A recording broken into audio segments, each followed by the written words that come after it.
Isaiah 40, starting in verse 18. To whom then will you liken God? Or what likeness will ye compare unto him? The workman melteth a graven image, and the goldsmith spreadeth it over with gold, and casts silver chains. So we're talking about idols here. If you want an idol, what do? You hire a workman. You hire someone who knows how to work with metal, and he makes this mold and forms the thing in the way he wants it, and then you hire another person, a goldsmith. And the goldsmith comes in and gets the gold, and he covers the whole thing with gold. And then he also makes these chains out of silver and drapes them around them. And verse 20, he that is so impoverished that he hath no oblation, an oblation is an offering. So the person who's so poor that he doesn't even have an offering to give to this idol, what does he do? He finds a tree. He chooses a tree that will not rot. He cuts it down. He seeks unto him a cunning workman to prepare a graven image that will not be moved or will not fall over. In other words, he gets this wooden chunk of tree, and he finds someone to carve it and make it so at least it will stand up straight. That's what they do if you're looking for an idol. Now, if you go to India, there will be temples there, and there's shrines there, and you can go into these temples, and there will be idols. And there may be big idols. You may have a Buddha there, right? Or you may have this woman that has all these hands behind her.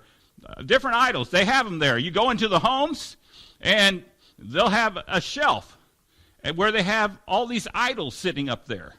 And these are idols that they worship. But here in America, we don't have that. We came to church, no idols here.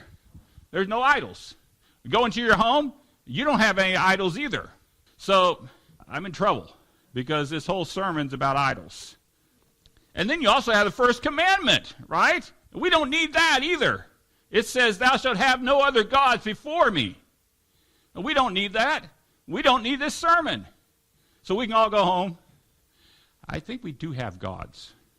In America, we don't have the idols, and yet we do have idols. We just don't call them idols. In America, we have other gods, but we don't call them gods. But they do exist. So what are they? What are some idols or some gods that we have in America? Cars. Okay, some people. Oh, the phone. Yeah. Oh, no, I thought she was, you were holding up your phone. I thought she was holding up her kid, but no, that's not, she wasn't holding him up. What else? Huh? Food. What else?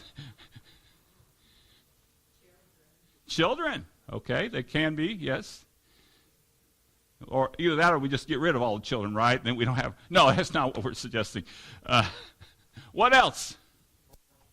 Sports. Yeah, there you go. Ourselves. Oh, wow. That was number one on my list. So, and sports is there too. I actually have a list of the top 10, and then I have some runners up too. And you've gotten some of them. Anything else? Money. There you go. That's number 3 on mine. Good job. So number 1, I had self. Number 2, I had church. Sometimes church can be an idol. Money, TV, computer. There's certain sins. Certain sins can become idols to you. Sports, politics, hobbies, boyfriend or girlfriend, good luck items, superstitious things, education, school, my runners up here, work, radio, music, cars was there too. These are things that people have replaced God with. God is supposed to be our all in all. God is supposed to have a special place in our life. God is supposed to make us happy. God is supposed to be the one that we go to when we have problems. God is the one that is supposed to, that is the one who takes care of us. God is the one who provides for us. God is the one who loves us. And God does these things, but we don't see it. Because why? We have our idol. We have our thing over here that's doing all that stuff for us. Yeah? Yeah, God is supposed to be our all in all. God is supposed to be the one that takes up all of our time. But these idols have removed God out and put themselves up as the God of our lives. And that's not good. What is your idol?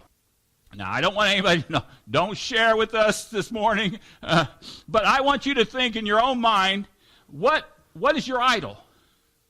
Maybe as we went through this list, you thought of some, and you said, hey, I do that. So what are the idols? I want you to think of one and get it in your mind. Everyone has to have their own idol in their mind, or their own God. Call it a God if you want to. Call it an idol. All right, you got it in your mind? Okay, now isn't it true that we prefer our idols over God? Isn't it true we prefer those things? My sermon this morning is 3 reasons. 3 reasons why we prefer our idol. Number 1, idols can be seen. All right? I just happened to bring something with me this morning. Here's my idol. There you go. There. See, he got feet on there, so he does stand up, like I said there, and he's not moved, but he was moving. See? Look. Yeah, but here's my idol. You're okay with me having an idol here, right? You're not going to stone me? Okay, good. I can see him. And so when I want to worship God, I can concentrate on this idol and worship my idol. I can see it. And that's why people have idols. You can't see God. Right? We all came to church this morning. We all came here to worship God. And God is here, but we didn't see him. None of us saw him. And maybe we didn't even think about God. Well, I think with some of the songs here, we had to think about him, and we did. And those are great song selections. But a lot of times we don't even think about God because we don't see him. And we think because we don't see God that God doesn't exist.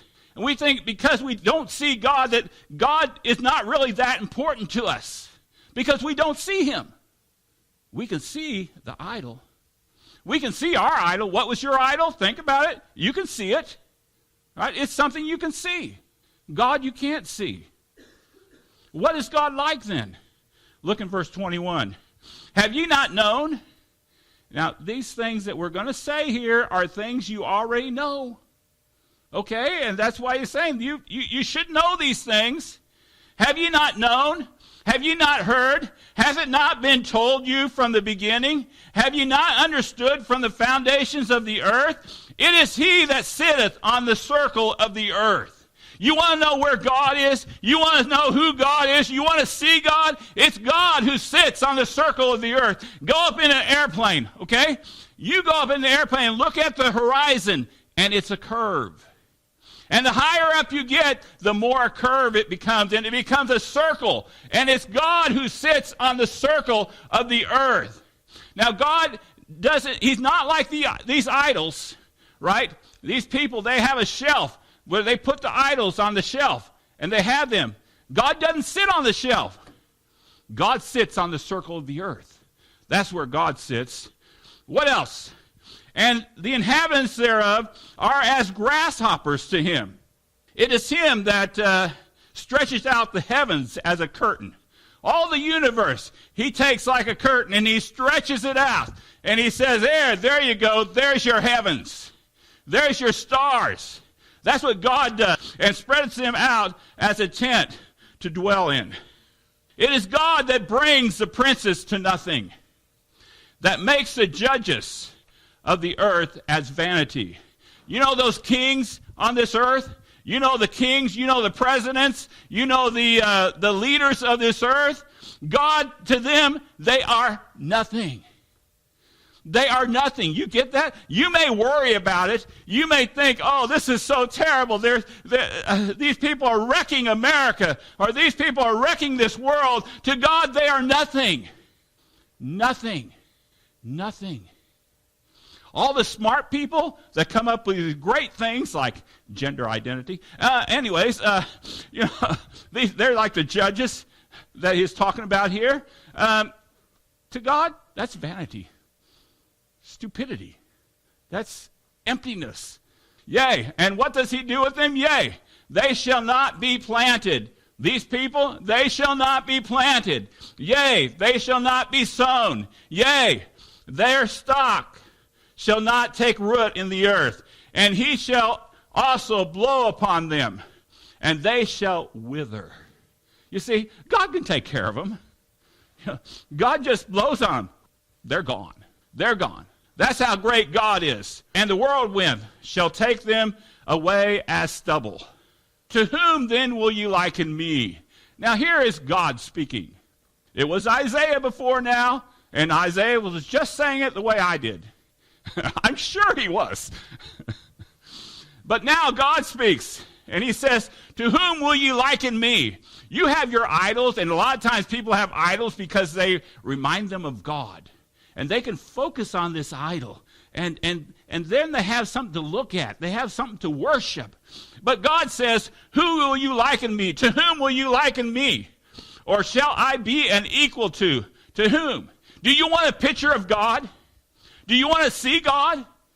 Huh? Do you? Well, look at the next verse. Lift up your eyes on high. Go outside at night, preferably. Look up in the sky, and behold, who hath created these things?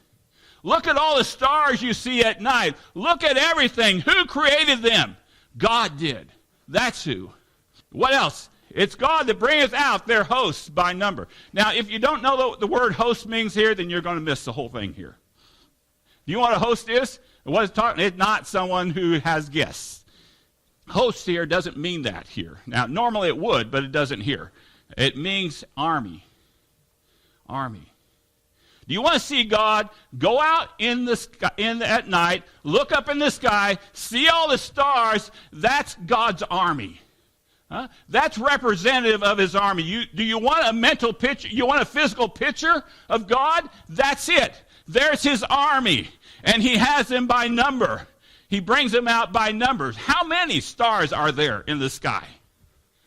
I asked Alexa, how many stars are in the sky? And she told me, astronomers think there's about, of course, they haven't counted them, there's about 100 million. 100 billion with a B.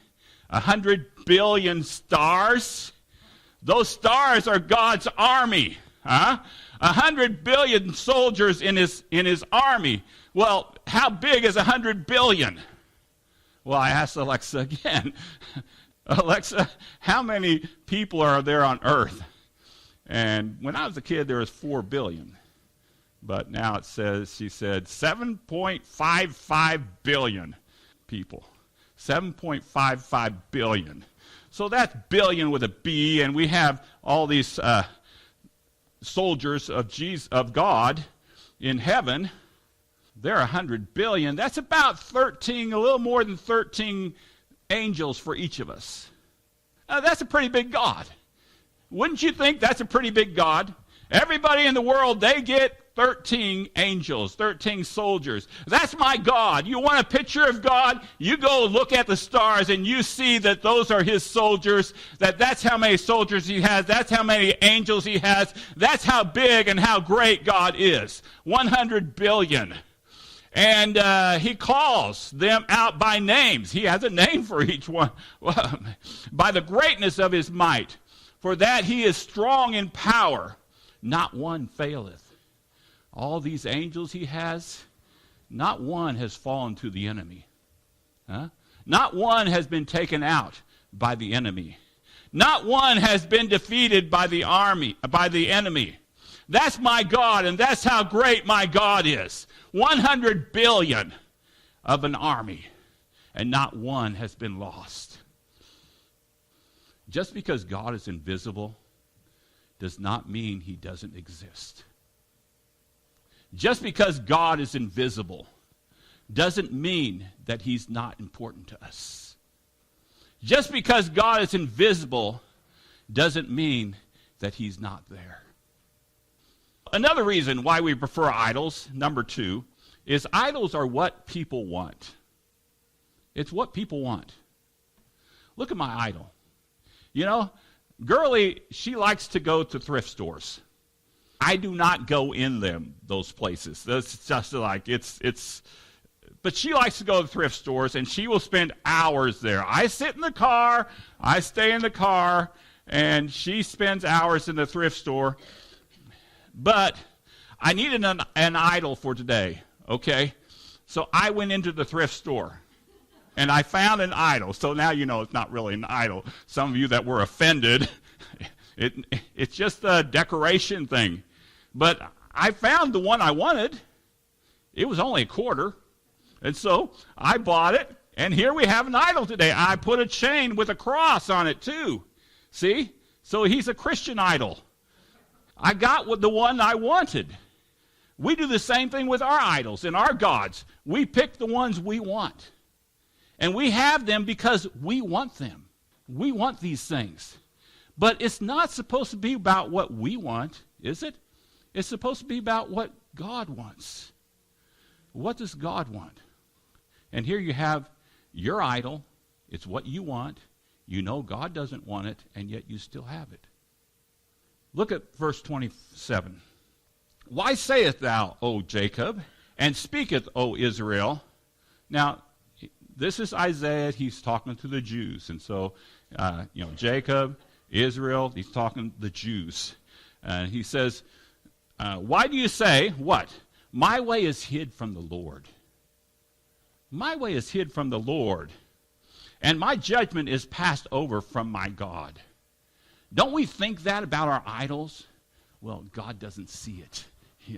Hey, I got this thing I do. God doesn't see it. It's hid from him. Yeah, well, why do you say that?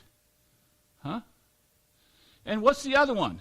Hey, the judgment's passed over me. Oh, everybody else is judged for this, but God gave me a special pass. It's okay. There's nothing wrong with this. It's fine. God will not judge me. I'm fine. And these are the rationalities we make about our idol, about putting ourselves first. We think God doesn't see it. We've hidden our stuff from God. But what does it say? Hast thou not known? Here we go again. Hast thou not known? This is something you should know, all right? Hast thou not known? Hast thou not heard that the everlasting God, the Lord, you see the word Lord here? Just a break here. The word Lord, it's in capital letters. Yeah, it is, right there. And they're all big capitals. A lot of times in the Bible, sometimes you'll have a big capital L, and then you'll have small O-R-D.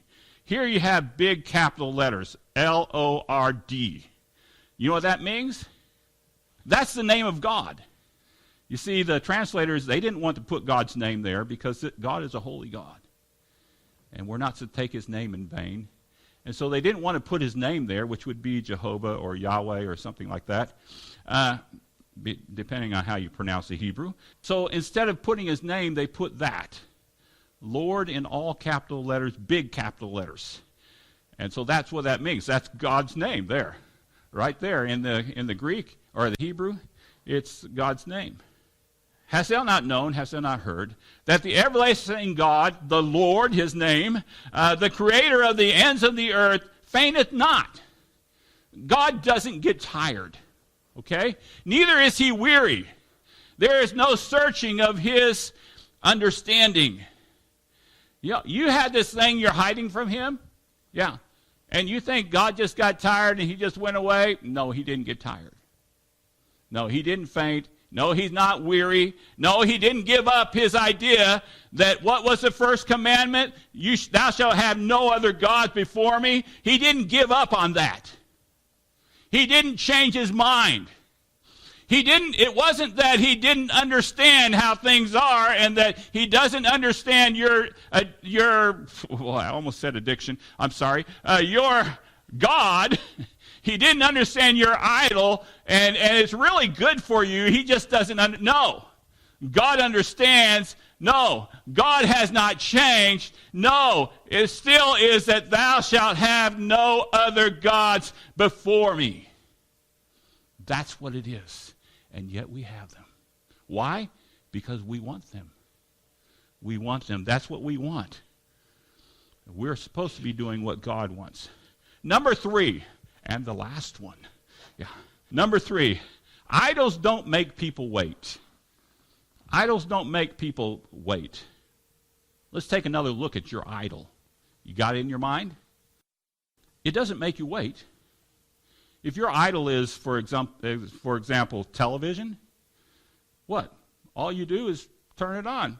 Boom, it's on. Mine does, okay? Some of these TVs, they take a while to warm up, right? Anyways, but it's almost instant. If your God is sports, hey, you don't have to wait for sports. You got the phones. You can have it on the phone.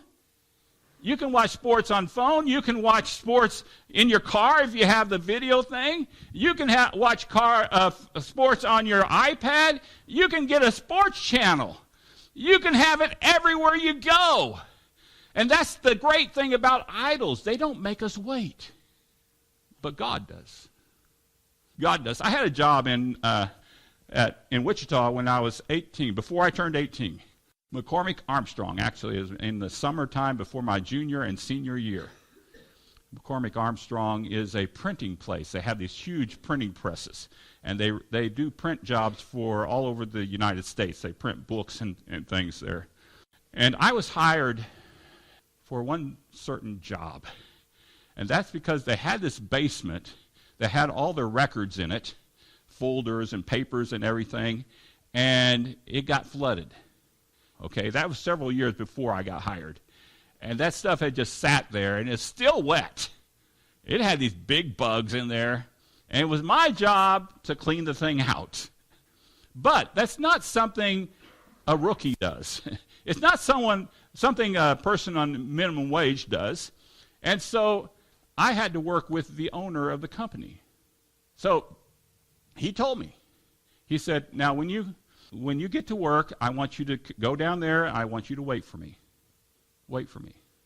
He didn't come in at the same time I did. I don't know. But oftentimes I spent hours down there waiting. And then he'd come down and he'd say, oh, okay, you see these? I just take these out right here and put them out there on the floor. I will be back. And so I'd take them out. I'd put them on the floor and get them all out there. And what'd I do? I'd wait. I'd wait. And sometimes it would be hours, and I'd just be sitting down there.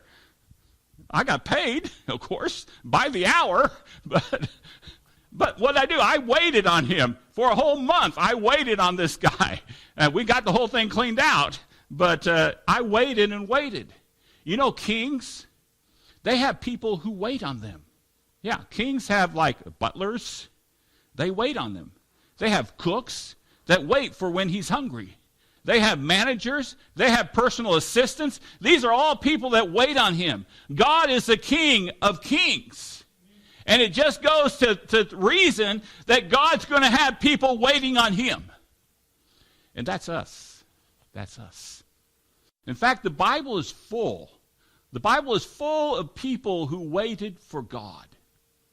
I know you don't like to wait for him, but the Bible's full of people who waited years, decades and decades. They waited for God. And we're going to have to wait for him too. Chapter 20, or verse 29. Verse 29. He giveth power to the faint, and to them that have no might he increases strength. Are you tired? He'll give you strength. Are you weak? He'll give you strength. Even the youth shall faint and be weary, and the young men shall utterly fall. But they that wait upon the Lord, you see, what does this word wait mean? Funny, in Bible college, I had a professor who's trying to explain what this word wait means. Well, it means to wait. All right? It just means to wait. And they that wait on the Lord, again, his name, right? Yeah, there it is, his name. They that wait upon the Lord shall renew their strength. They shall mount up with wings as eagles. They shall run and not be weary, and they shall walk and not faint. I know it's not easy to wait, but that's what God does. A lot of people have waited on God for a little while, and then they say, oh, well, God's not here. Okay, let's get my idol out. No, all right, here. Yeah, get my idol out. Yeah. There, now I feel a lot better. I don't have to wait on God anymore because he's here. So there you have it. 3 reasons why people prefer idols. Idols can be seen. Idols are what people want. And idols don't make people wait. But I'm here to tell you this morning that God doesn't want you to have other gods. Did you get that yet? Yeah, that's why I'm here. To tell you, God doesn't want you to have other gods before him. God doesn't want you to have the idols. God doesn't want you to have the gods. God wants to be your all in all. God wants you to come to him and get those things that you get from your idol, to get those from him. Because God's here to provide for you. God is a great God. God is huge. And God is able to do everything. And in him we can find all we ever need. We don't need the idols. We don't need the other gods. I want to end with a story about the Mount Sinai. Remember Moses and the children of Israel? They were in Egypt, and God brought them out of Egypt, took them through the Red Sea, parted the sea and everything, gave them water out of the rock, and a whole bunch of other miracles that God did. And they ended up at the bottom of Mount Sinai. And God spoke to Moses one day, and he said, Moses, I'm going to come and I'm going to talk to the people. And I want them to prepare themselves. And it's going to be on such and such a date. He said the day, I'm going to be there. They need to be ready for me. They need to make themselves holy. And I'm going to be there. That morning, everybody woke up to thunder. Thunder and the roll and the ground trembling and shaking. And they looked out their tents and they saw lightning up on the mountain. And they saw fire coming down. And they were scared to death. As well you would be if you ever saw God. They were scared. But they came out and they got at the bottom of the mountain, and God started talking to them. And God started telling them the things that he wanted them to do. And what did they say? They said, Moses, come over here. Moses, we're scared. Could you just go talk to God, and then you come and talk to us and tell us what God says? We'll do whatever he says. And so that's what happened. Moses went and talked to God. God told him all this stuff. He wrote it all down. He came back to the people, and he said, this is the stuff God wants. And he reads it all, a lot of stuff. Okay, there's a lot of stuff there. Of course, one of the first things, thou shalt have no other gods before you. You shall have no other gods before him. And all these things, and he got done reading them, and they said, we will do it. We promise. We will do those things. We promise. Well, then God talked to Moses, and he said, Moses, you need to come up here to me, and I want to talk to you. You bring Joshua with you, and you come up here. And so Moses got Joshua. They went up onto this mountain. They went up into the clouds of smoke and everything, and they disappeared up in there. The children of Israel, they're down there, and wow, okay, well, we'll wait for him. And they waited for Moses to come back. Moses didn't come back. They waited and they waited. Moses didn't come back. So they went, what'd they do? You know, they went to Aaron. They said, make us a gold calf. In Egypt, they had gold calves. Those were their gods. And so we need some gods. So make us, we can't see this God up there. Yeah, he's not doing what we want him to do. We don't want to wait on him, right? So make us this calf. And so Aaron made this calf, and he set it up there, and he said, here's your God. Do you think that humiliated God? Huh? He said, here's your God. And they said, oh, here's our gods that brought us up out of Egypt. Do you think that was an insult to God? Do you think our gods insult God? Because he could have done the very same things. Huh? Because he does do the same things. And so they worshiped the calf and said that was their God. That's one group of people there. These people never made it to the promised land. Never made it there. You have someone else in the picture, though, right? Remember them? Moses and Joshua. They disappeared up in the clouds, right? What happened? They got up there and they got a place to sit and sat down, and they waited for God. And they waited an hour. They waited 2 hours.